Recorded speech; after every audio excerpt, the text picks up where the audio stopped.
Hi everyone, I hope the course is going well. I'm just looking at the comments that people have been posting. They're very, very interesting. I'm going to be keeping my eye on them. I'd like to just say a couple of things in overview. First of all, some of the concerns that I've been looking at, I think relate to themes that are coming up a little bit later on in the course, and I'll try and flag those in a later transmission. Other things are perhaps more substantive, some themes that I will try and make some comment on as we go along, because they, I think, chime with themes under the course, or themes that I guess I'm interested in and want to share some ideas with you. One other reminder, there's a chat session this weekend coming up. I hope you can join us for that.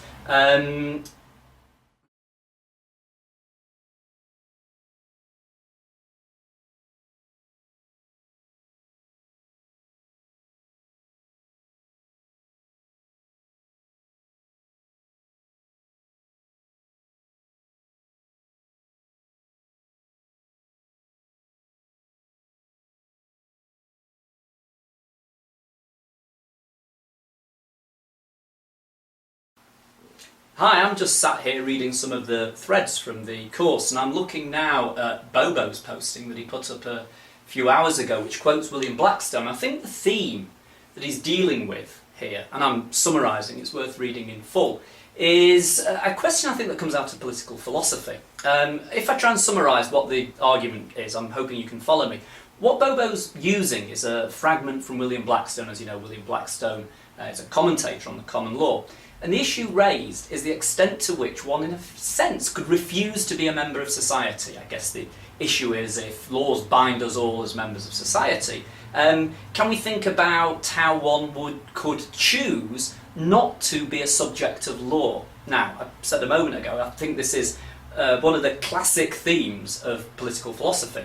And I think some of the comments that are coming out here take us to this massive debate. I mean, it's a debate, 300, 400 years old, possibly longer. I sense, Bobo, if you're watching this, you've been reading Agamben, because you make a distinction between bare life and sovereign life. I think you probably know your sources here. But for those who are not kind of stuck into this debate in its contemporary way or its historical way, I think what we've stumbled upon, and I think this is great, is the way in which this thinking about law does raise these issues of what society is, what an individual is. Indeed, the final postings, forgive me if I don't mention any further names, but the final postings raise this issue of society. It's as if what we've got here are these two clashing terms, the individual and society. And it seems to me the assumption is that we can think about these terms separately. So my kind of contribution to this would be perhaps the terms themselves are misleading. Perhaps the way in which the debate itself is set up, i.e. this stark opposition between the individual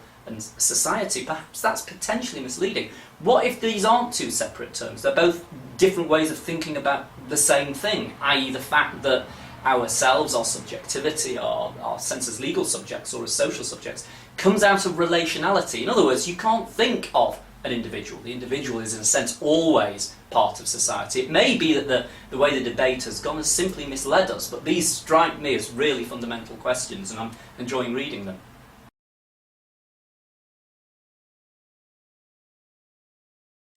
I'm reading Eleni's posting on keeping the common law up to date. I think Eleni's asking a really good question here, and it's quite a difficult question for me to comment on, because it covers such a, if you like, a span of historical time and so many detailed themes. I think just to stress 2 points here as to how laws change. I think it takes us to the fundamentals of English law that I'm sure you're all by now at least somewhat familiar with. One way in which the law changes is through parliamentary legislation. Legislating, creating an act of parliament that changes law is obviously a good way of updating the law, repealing old law. It's not the only way. Judges themselves, I think, are lawmakers. There's something of a debate about that. Personally, I think that it's hard to argue that judges don't create law, so let's proceed on the basis that they do. And clearly, in changing the common law on a case-by-case basis, judges are themselves changing the law. I think if you take this question down to a level of detail, we can't do this in the course, but it's something that as a law student you'd be familiar with, and let's say you study a particular area of law, you'll actually see that most of the rules, most of the principles are reasonably recent. It's rare that you come across cases that are from the 1600s or what have you. I mean, some of the time the 1800s or the 1900s, but most modern law, as you could imagine, is fairly up to date because of judicial or parliamentary activity. So a good posting. I hope that clarifies at least some of the points.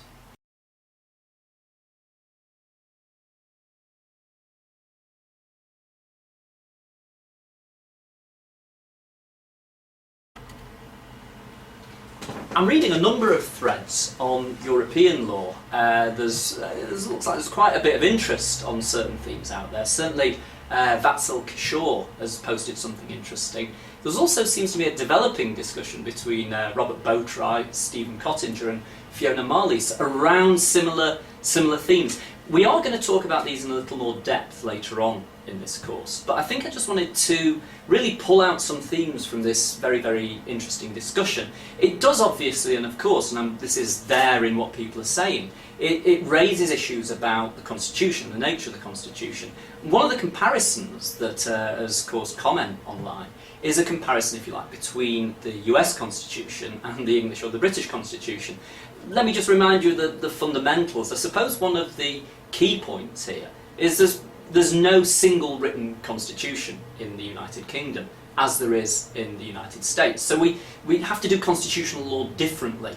If we had to talk about the European sources of constitutional law and thus sources of English law, our key point of reference, and I'll talk about this in the lecture, is the EC Act of 1972. Now, I don't want to use the technical language here, although I know that some people are familiar with the language of direct effect and what have you, but let me keep it at a reasonably general level.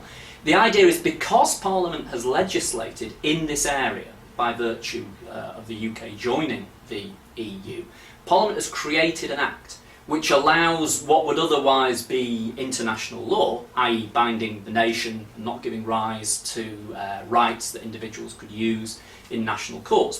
Parliament has passed a law that creates rights that individuals can use in UK courts. It involves discussion of sovereignty, which I will come to later on.